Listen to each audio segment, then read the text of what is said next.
जब कोई बेटी विदा होती है तो सबसे ज्यादा यदि कोई रोता है तो कौन रोता है?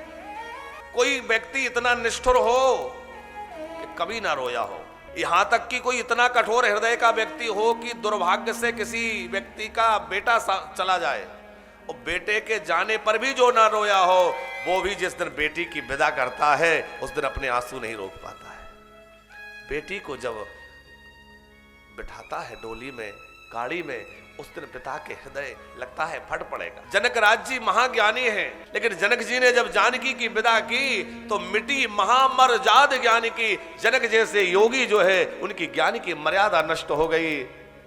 बार बार जानकी को अपनी बेटियों को हृदय से लगा, क्योंकि मां के जाने के बाद व्यक्ति की दूसरी मां बनकर के बेटी आती है। पिता ने भोजन किया कि नहीं किया इस बात की परवाह बेटे को नहीं रहती ज्यादा। बेटे को तो ध्यान भी नहीं होता कि आज पिताजी ने भोजन किया है कि नहीं किया, लेकिन बेटी, पिता ने एक रोटी कम भी खाई है तो बेटी पूछ लेगी, पिताजी आज क्या बात है, आपने एक रोटी कम खाई है, कुछ तकलीफ है?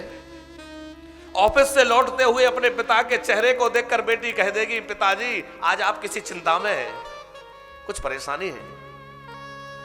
आप विचार करिए, वह पिता अपनी बेटी को किसी के घर इतने अरमानों से भेजता है और वहां जाकर उसको सताया जाए दहेज के लालच में अथवा अपने अहंकार को पुष्ट करने में, क्या उचित है? बेटियों का भी दायित्व है कि वह अपने ससुराल जाएं तो अपने पति की मां को अपनी मां से बढ़कर जाने। कोई कह रहा था कि यदि माता पिता की जिम्मेवारी बेटियों को दे दी जाए तो किसी माँ बाप को वृद्धाश्रम नहीं जाना पड़ेगा। लेकिन हम एक बात कहते हैं कि यदि वही बेटी अपने सास ससुर को अपना माँ बाप मान ले तब भी किसी माँ बाप को दुखी नहीं होना पड़ेगा। वो बेटी ये क्यों चाहती है कि मैं अपने माँ बाप को मेरे पास रखने को मिल जाए तो मैं उनकी बड़ी देखभाल करूं? वो ये क्यों नहीं मानती कि जो माँ बाप मुझे मिले हैं ये मेरे माँ बाप, अब यही मेरे माँ बाप है, यही मेरा परिवार है। आज परिवारों में जो विघटन हो रहा है, संयुक्त परिवार नहीं रह पा रहे, उसका कारण क्या है? बेटियां जल्दी उस परिवार को अपना परिवार नहीं मानती, उसको स्वीकार नहीं करती। वो बेटियां उस परिवार को अपना परिवार मान ले तो वो घर स्वर्ग बन जाए, वो घर ही संपदा से भरा हुआ हो जाए। बड़ी जिम्मेवारियां हैं।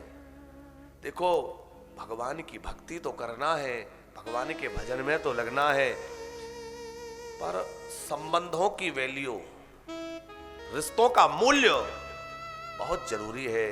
क्योंकि यदि जीवन में हम संयुक्त नहीं रह पाए, परस्पर प्रेम के साथ न रह पाए तो फिर सब बेकार है। जहां सुमति तहां संपत्ति नाना और जहां कुमति तहां विपत्ति निदाना।